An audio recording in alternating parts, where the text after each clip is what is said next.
In this episode, I'm meeting Greg and his brother Dan. These two brothers spent their working days designing and producing fast-sailing trimarans. One of their boats actually broke a world speed record that still stands today. So when Greg retired and he decided he wanted to live on a sailboat and set sail, of course it had to be a fast boat. He got himself a 65-foot performance catamaran that will blow your mind.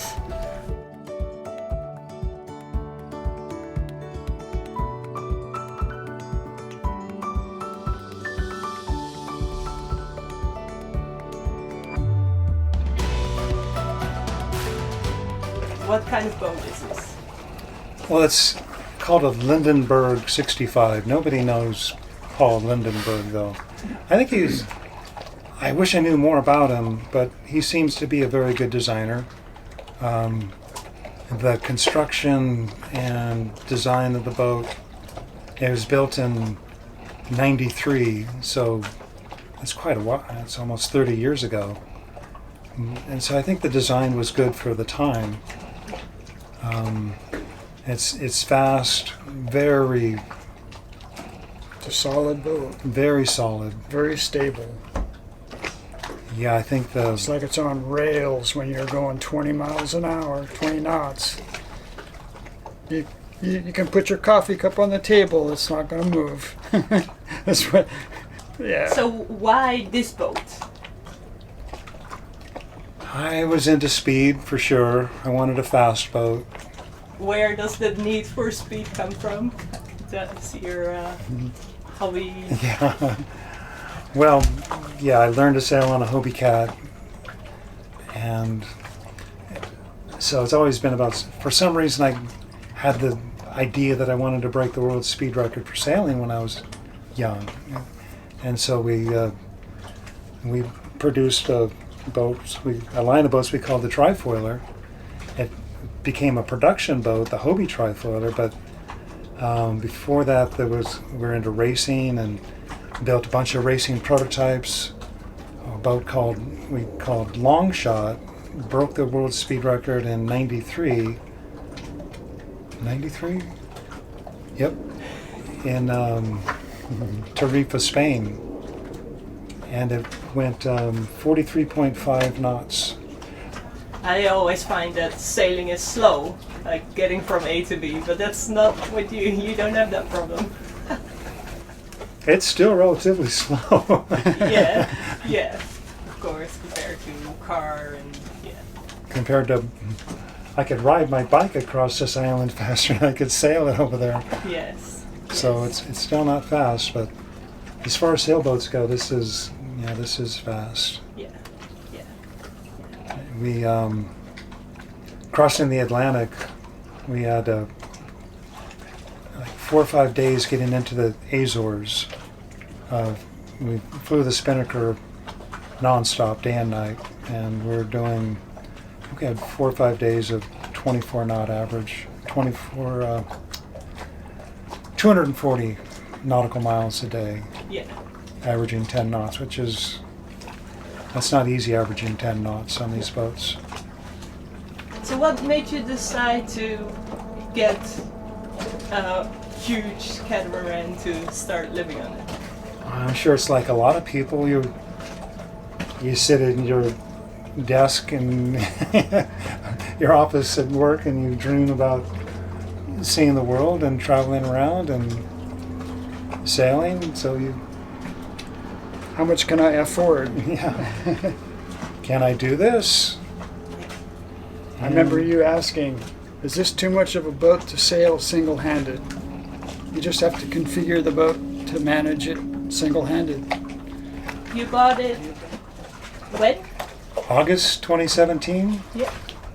So, what's that, 5 years ago? Yeah. Bought it in Virginia and sailed up to... Dan was part of that trip. We sailed to Newport, Rhode Island, and put on the gunboat rig. Back then, there was a lot of the gunboats were racing and they're upgrading their original rigs to bigger, faster, newer rigs. So I got this one off of, I forget the name of the boat. But one of the original, I think it was number 1 or 2, Gunboat 66. So got the mast, boom, jib, couple spinnakers, main, daggerboards. So my boat has been upgraded to a lot of the gunboat components. So a part gunboat you own. Yeah. Yeah. I gotta rinse my eye. I got sunscreen in my eye. Oh. So you feel tempted now to get a bigger boat as well, or just No. you have a brother that has one? Yeah. Anytime I need to go get my fix, I can Yeah. just, hey, I'm coming, and he's Yeah. Have you been on board a lot of the time, or? No. not enough time. You've been on maybe out of 5 years, you've been on maybe 3 or 4 months. More than that, he was on for 3 months last summer. Yeah, I was here for as long as I could be with my visa, Yeah. 90 days, and so I helped him sail it from the Netherlands. Okay, 4 or 5 months. 5 months. Total, yeah. But I'm anxious to help him sail it back to the BVI, which would be U.S. territory if we get far enough west. Yeah. Then I can stay much longer and Yeah. be logistically easier to get to it. Yeah. Getting here was really hard, so got to chase him all over the world. Time to cross again. All right. Yeah, maybe do the tour then. Okay. That's okay. Well, here's our back patio. And you want to see our steering station, throttles, the engines, the steering wheel, the chart plotter, radio.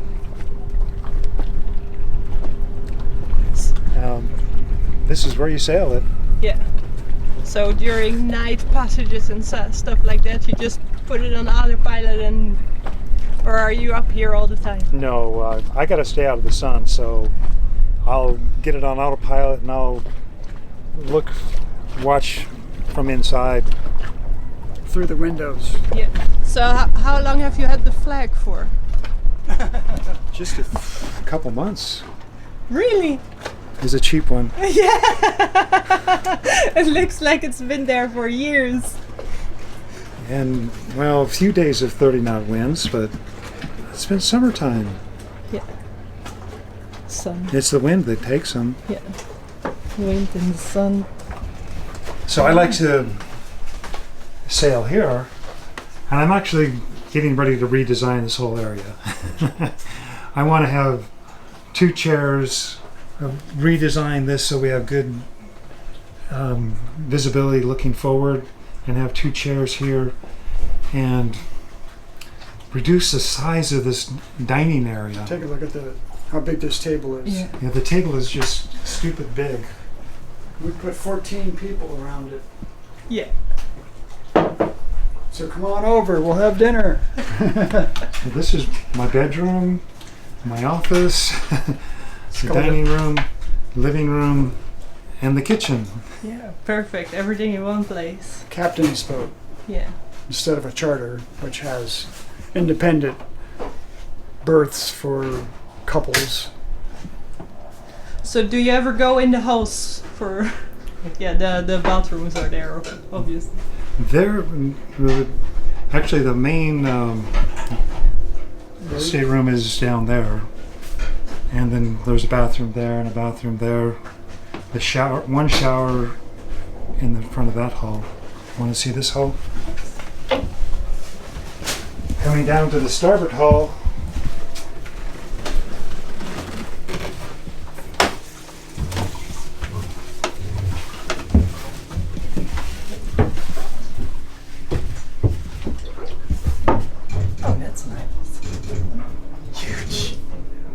Yeah, this is the main bedroom. And shower here, sink, Perfect. Daggerboard right behind you. So is it an American built boat? It was built in Costa Rica. All right.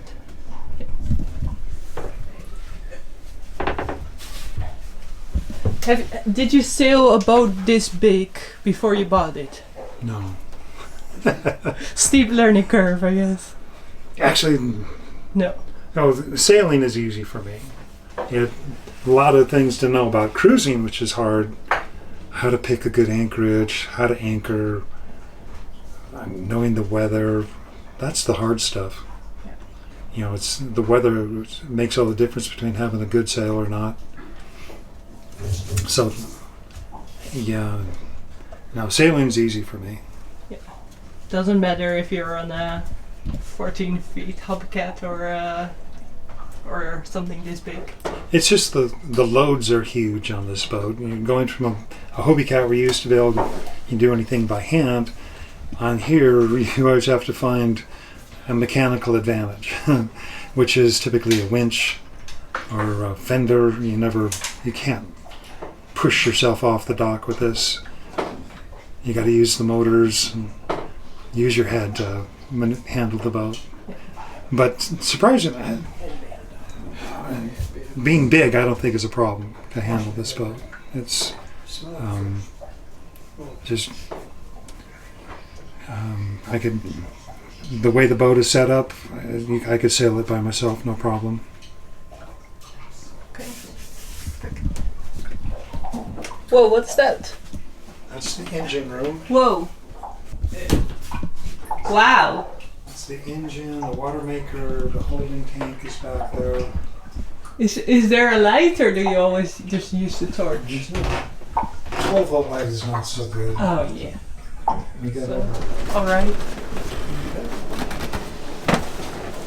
It's basically a duplicate, Yeah. just in reverse. It's been storage for a lot of stuff. But there's a bed here and a single up there. And an ice cream popsicle.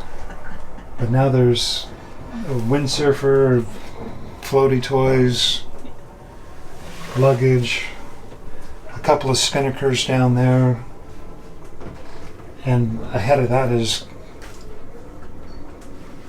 completely empty. Yeah. Big boat for yourself. So. Mhm. So what's the best part of the boat, you think?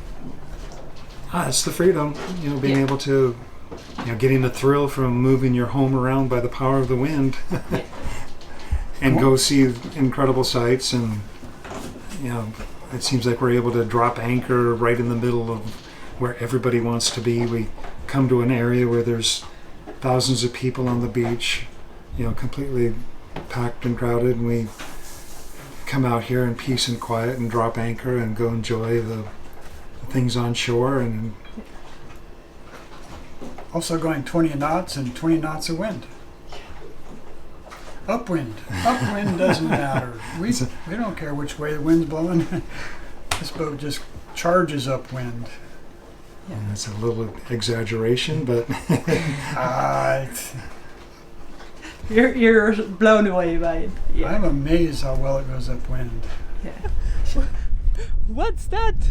I don't think it's a good idea, but that's a jacuzzi. There was a pump, and you can make bubbles and jets. And somebody thought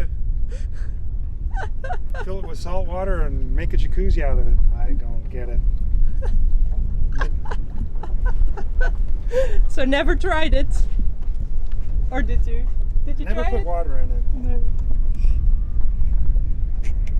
But that looks like a nice place to read a book. Yeah?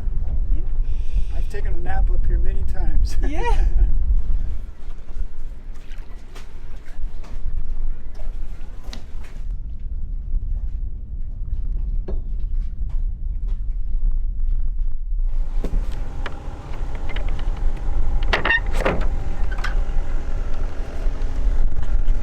Proper bicycles. Dan just told me that there's a good story about Daggerboards. Well, I know what a good deacceleration is when we hit the rudder with a rock.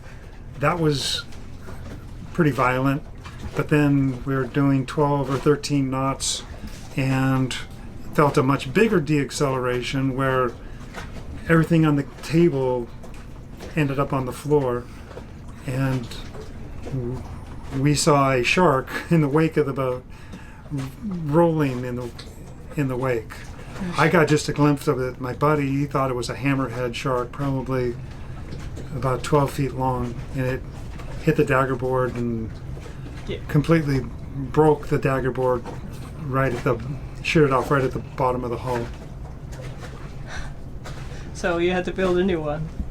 Actually, at that point, I still had the old Daggerboards in. I hadn't replaced I hadn't put the gunboat Daggerboards in yet. So at that point, then okay, now I got to put the gunboat Daggerboards in. So did they just fit, or did you have to adjust them? They're very similar. The cord length is just so the dimension that way in the boat is the same. They're a little bit thinner, but the depth is the same. And the problem, my boat forced the Daggerboards go in at an angle, where on the gunboat they went in vertical. So now the angle on the bottom is a little off, like 4 or 5 degrees. Yeah, but 3 or 4 degrees. It works. It works. So you basically have a less fancy gunboat. Right. Yeah. It's a poor man's gunboat. Yeah. Cool. That's it for this week's episode. Let me know what you think, and if you liked the video, give it a thumbs up and subscribe to the channel. That's a completely free way to help me make more videos.